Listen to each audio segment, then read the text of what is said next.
Halo semuanya, kula nuwun. Gimana kabarnya ini?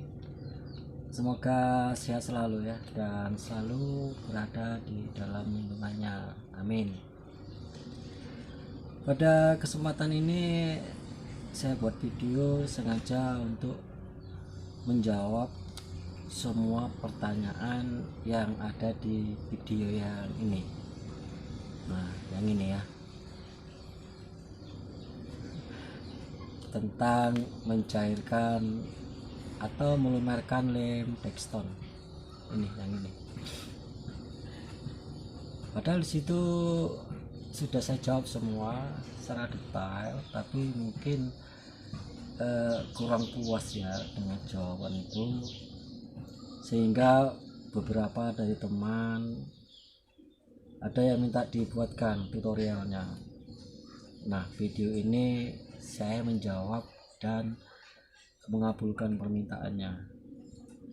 Padahal detailnya sudah saya kasih tahu situ bahwa saya mempergunakan pertalit untuk pencampurannya, menggunakan pertalit, menggunakan resin ini,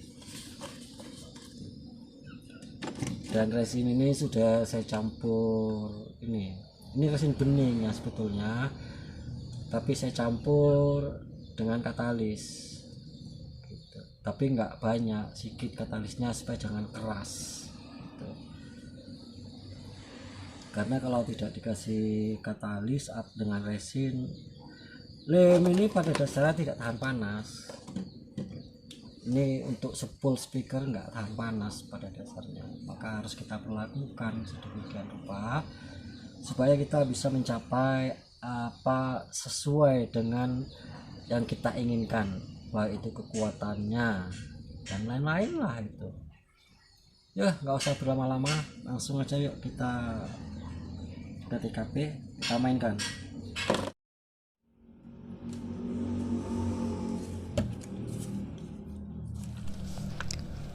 Ini pertalit murni ya,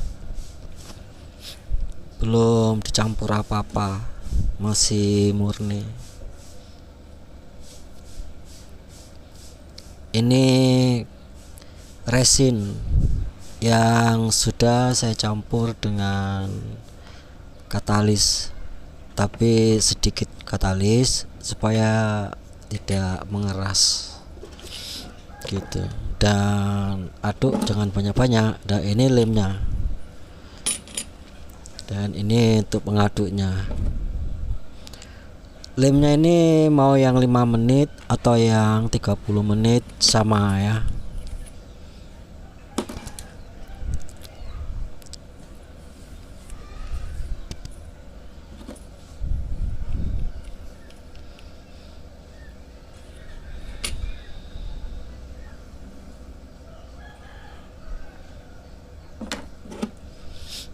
Kita aduk dulu dengan komposisi atau takaran yang seimbang antara hitam putih.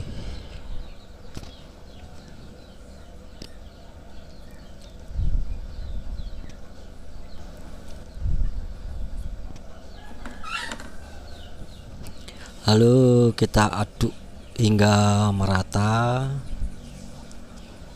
sampai betul-betul merata ya, seperti ini.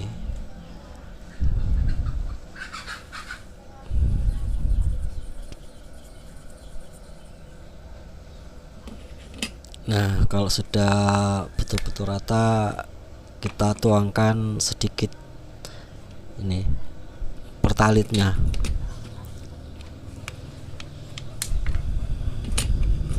Aduh, tumpah guys. Oke, kita tambah lagi sedikit lagi. Ini sengaja nggak saya potong-potong videonya supaya bisa dimengerti dan nggak gagal untuk dipahamin. Kalau kebanyakan kita buang saja pertalitnya supaya hasilnya itu sesuai, kekuatannya itu maksimal. Kalau sudah betul-betul rata seperti ini kan, nah, ini sudah mulai melumer atau mencair kan, tidak merudul-merudul. Nih seperti ini, mencair dia kan. Perhatikan baik-baik, video ini enggak saya potong-potong ya. Kalau betul-betul sudah rata, lalu kita beri sedikit resin, sedikit saja, jangan sampai terbuang karena ini ya lumayan mahal lah ketimbang pertalitnya kan, sayang kalau kita buang.